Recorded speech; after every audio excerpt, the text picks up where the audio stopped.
G'day prospectors, Tony from Gold Talk Leonora on an absolutely beautiful afternoon. It's really my favourite time of the year up here in the goldfields. Stunning is the word. The mullas are out. They're the little purple ones that you'll see around, and the poverty bushes and the cotton bushes, flannel bushes, the sandalwood's just coming into fruit at the moment, which is very good, and it's a bloody good time to be out here. A lot of people get scared off out here. We'll get a couple of warm days, and I think we had a couple of 36s or something a week or so ago, and it tends to scare the crap out of people and they go away. But it's sort of low to mid 20s. Yeah, a few flies around, but they'll get worse. So what do you do? we can whinge about it or get on with it. So what I want to talk about today was something that's I thought a little bit interesting. It's sort of my take on dry blowing, and as in the old times dry blowing. And dry blowing's interesting. It's one of those signs that you can look for, but it's pretty overrated. Dry blowers, well, look, they were first patented in Western Australia in 1893, I think it was. Stephen Lorden and John Banfield. They produced about 300 of their Lorden dry blowers in the first 12 months, and actually manufactured in Fremantle, in Freo. So a few little fun facts about early dry blowers. They obviously they were on the goldfields well and truly before then. No such thing as an original idea. So, you know, we've got at least 130 years, 140 years more likely of dry blowing. And interestingly also, the principle of dry blowing goes back thousands and thousands of years, whether it's Aboriginal Australians, or I think the Egyptians were having a crack at it with various means. But it's all about separating heavier particles, which is gold, with a specific gravity of 19.3, I think it is, away from other materials like dirt, which has got a specific gravity around the 2.9 or 2.63, I think it is. So if you create the right environment, then you can separate the gold or the heavies from the light material. And basically what we do is we separate the heavies from the lights, or the blacks from the blondes. So out in the goldfields of Western Australia, I'll show you a dry blowing heap, and that's one right there. And what you can see is a concentration of rocks, like so. And that's about the only one around here.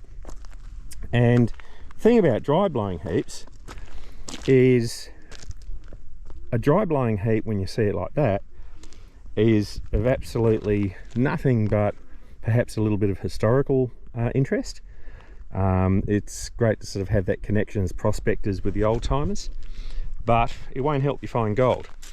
The thing is that there wasn't any metal detectors back in 1893, unless of course there was.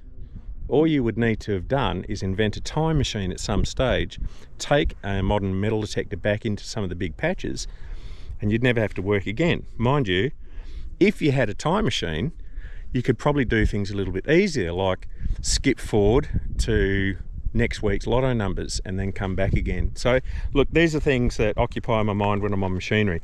Back to the dry blowing. So they didn't have metal detectors, and they had the pan, they had a few other little bits and pieces, but some of them progressed and got up to a little stage where they had dry blowers.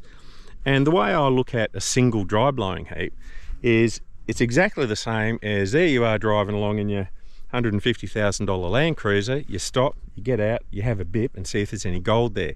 It's sampling, that's all it is. It's sampling the area for the presence of nuggety gold or coarse gold.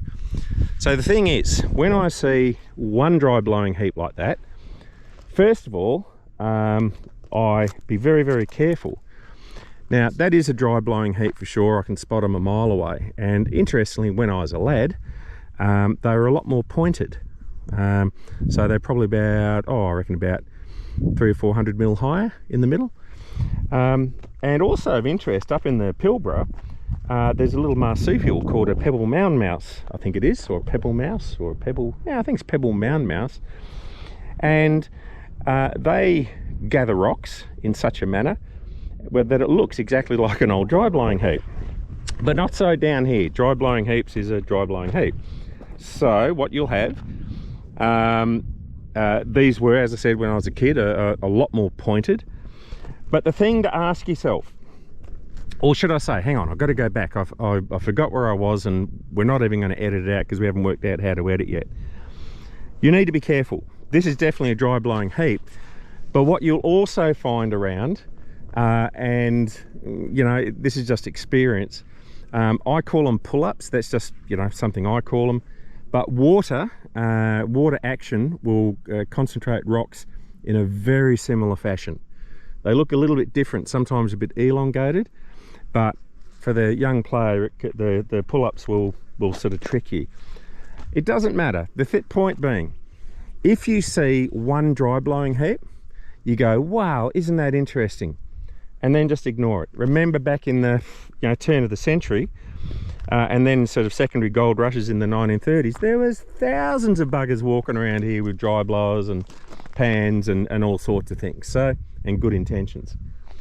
So to see one dry blowing heap is really not important.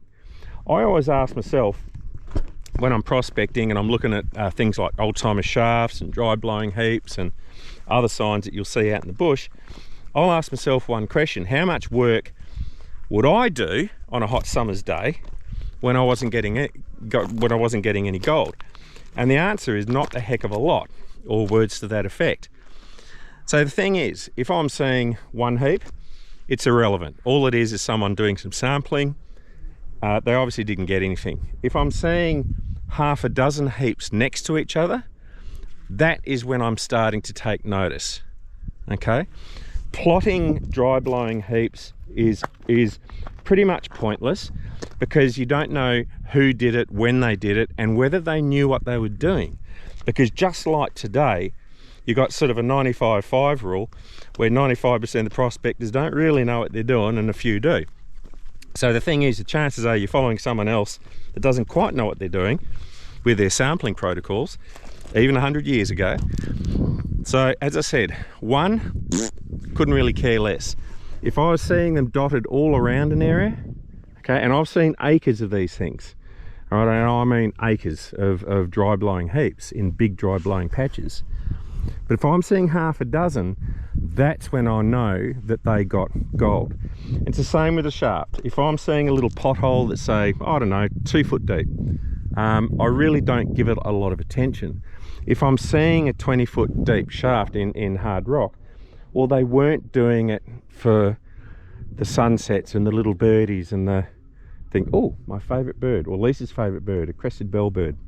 Lovely.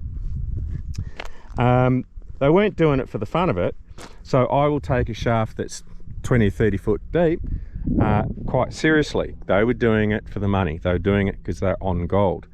There's a couple of variations where people were getting paid by companies, but I'm not even going to worry about that. Just with your dry blowing, pay attention to them for sure, enjoy them, but don't follow them until you start seeing half a dozen of the little buggers around, because that will tell you that there was coarse gold in the area. Yes, the flies are out. So prospectors, I'm going to head back home now. I just thought I'd come out. You'll find these dry blowing heaps right across Western Australia, right across the goldfields. They're bloody everywhere. Okay, it's the quantity of them that's important. Prospectors, you have a splendiferous afternoon, and we'll see you next time. See you, prospectors.